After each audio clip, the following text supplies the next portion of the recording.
ያ መንግስት የሰይጣኑ መንግስት ወድቆ አሁን የክርስቶስዋ መንግስት ኦርቶዶክሳዊ መንግስት እግዚአብሔርን የመፍራት መንግስት ያ ነው ዓለምን የሚገዛው። ክርስቶስም ሲመጣ ሙሉ ለሙሉ የሚገዛው ያ መንግስት ነው። እግዚአብሔር ዘመናችሁን ይባርክ።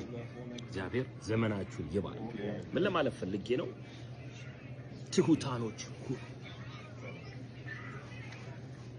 እግዚአብሔር እንዲሰራባችሁ አይኖቻችሁን ወደ እግዚአብሔር አንሱ። መዳኛችን አንድ ብቻ ነው። እኛ ኢትዮጵያውያን እውነቴን ነው የምነግርህ፣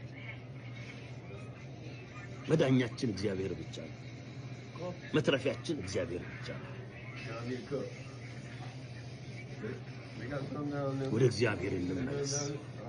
ዳዊት እጅግ ትሁት ንጉስ ነበር። በነገራችን ከተቀባ በኋላ ወዲያ ወደ ንግስና አልመጣም። በነገራችን ዳዊት ሜቢ ጧት ተቀብቶ ከሰዓት በኋላ እረኝነት ነበር የሚውለው።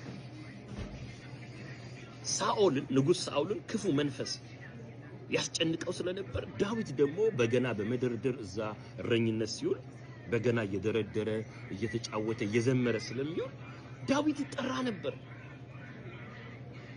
ቤተ መንግስት። ለምን? በገና ሲደረድር ክፉ መንፈስ ከሳኦል ላይ ይርቅ ነበር። ለወንድሞቹ ምሳ ለማድረስ ሄዶ ነው ጎልያድ የእስራኤልን ሕዝብ ሲያስጨንቅ ያየው። ለዛ ነው የገጠመው። ታዛዥ ነበረ፣ አገልጋይ ነበረ ዳዊት። አባቱ ቤት እንኳን መጥቶ የሚቀባው ሳሙኤል ሁሉም ልጆች ሰጥቶት አባትየው እሰይ ዳዊትን ረስቶት ነበር። አለው እንኳን እኔ መጀመሪያ አይልም ነበር። ዳዊት ሁሌ እግዚአብሔር የሰጠው አባቱ የሰጠው ስራ ላይ ነበር። እረኛ ነው። ከእረኝነት ተጠርቶ ነው የተቀባው። ጋይስ ወይን እግዚአብሔር ሊሾማችሁ እግዚአብሔር ሊያነሳችሁ ሲፈልግ ማንም ኃይል አያረጋችሁ።